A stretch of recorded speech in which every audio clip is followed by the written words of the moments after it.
Are you newly joining the world of special needs moms? Did you recently discover that you have a child with special needs or that you are going to have a child with special needs? If this is the case, then I have some great news for you, and I would like to share with you advice and opinions and ideas that I wish I had access to nearly 4 years ago when I first understood that my child was going to have special circumstances, unique needs, and a different type of life. And so the first thing that I will share is that you're not alone. There are other people out there like myself who understand what you're feeling and what you're going through. And also, there are many resources to help you and to help your child. The main resource I think that is very helpful for actual development are therapies like occupational therapy, speech therapy, feeding therapy, aquatic therapy, and the list goes on and on.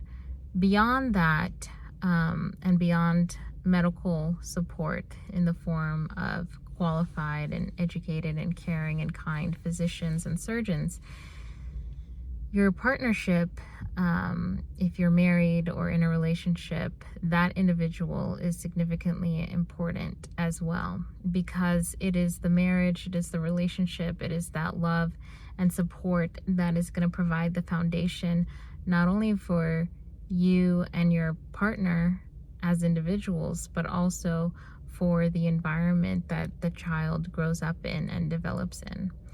And also the extended family. If you're lucky enough to have exceptional family around you who are understanding and supportive, this is also vitally important.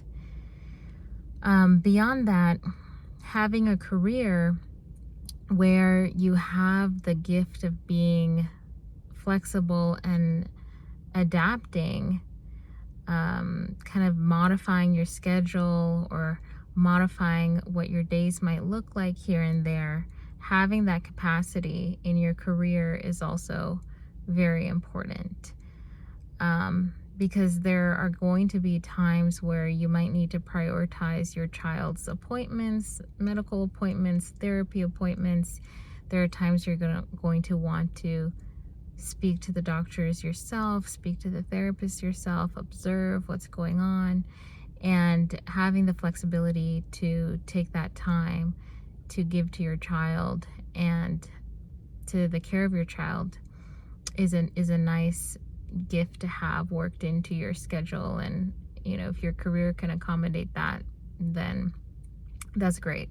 And I know of people who have had conversations with their CEO or their boss or their manager as soon as the news was revealed that there were going to be challenges, and they had very frank, upfront conversations stating the facts and saying, this is what's going on and this is what I anticipate I'm going to need, and just really putting it all out there so that the employer is on the same page.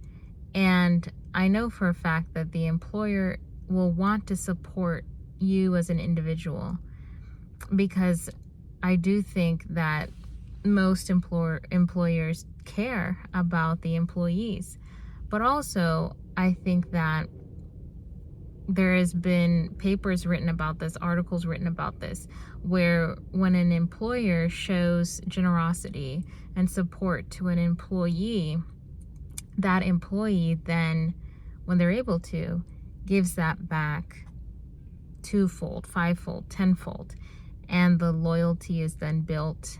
And I think it's a great opportunity for a deeper relationship to be formed between the employer and the employee when these challenges arise. Or, perhaps you decide to become an independent contractor, or to start your own business, or to create something on the side that could turn into a business. This is where the flexibility and adapting is very important. Allowing yourself to think creatively and to think differently and to change the way that you have been thinking about your career or about yourself as an individual in your career and kind of your identity. It's really the most important thing is redefining your identity and how you see yourself and being open to pivoting and changing and adapting. And then the last thing I'll share in this video is another important thing when you're newly hit with the diagnosis of special needs, unique challenges for your child. What needs to change and also adapt and pivot is most likely your understanding and your philosophy around development and growth for your child. For me personally, I just expected kids to hit their milestones. Eventually development will just happen with time. But one of the greatest lessons I have learned through having my child with a rare genetic syndrome and very unique challenges. She's actually the only one in the whole world who has her special constellation of symptoms. The most important lesson I have learned when it comes to her development is the importance of the environment, of being in a loving and nurturing and supportive environment, the importance of introducing her to different experiences in a way where she is open to learning and interacting in those new environments and having those new experiences. So what I'm kind of drilling down on is the nervous system. So nervous system regulation, shifting from sympathetic to parasympathetic. In sympathetic, when the nervous system is in the sympathetic state, or if you have high sympathetic tone, which my daughter does have sometimes, it's a fight or flight response. So she is wanting to protect herself because maybe her vision is not that great. Maybe she's really tired. Maybe she can't support herself well. Maybe she doesn't feel safe and secure. And so she's on guard. She's wanting to protect herself. So being in that high sympathetic tone is not allowing her to relax and interact with her environment and receive what is happening around her. And so we've figured out that getting her to shift from sympathetic to parasympathetic is critically important, vitally important for her to enjoy the experience and for her to get the most out of it. So some things that we do to help her shift from sympathetic to parasympathetic is music. That's a critical factor.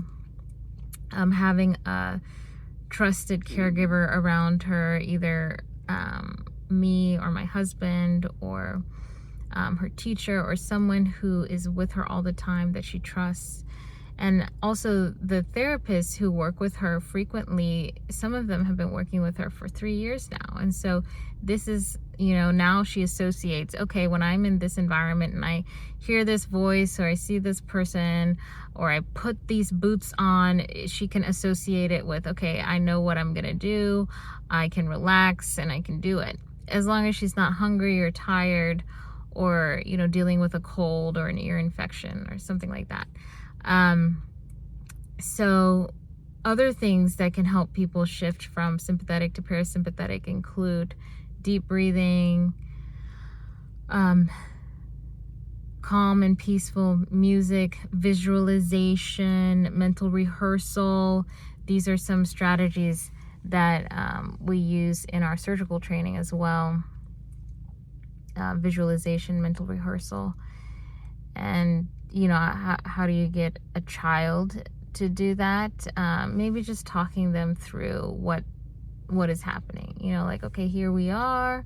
We're in art class right now, and we're gonna use this paint. The color is blue. You're gonna touch it. Okay, you're gonna paint with it, and just talking them through it and letting them know what is up ahead, what to anticipate, what is expected, so that there aren't too many surprises. But this is where each child is an individual and each child is unique. And so you, as the parent or the caregiver, will be able to easily determine what are the factors that help your child feel calm and relaxed. Maybe it's a particular stuffed animal, maybe it's a particular rattle, or a particular music box.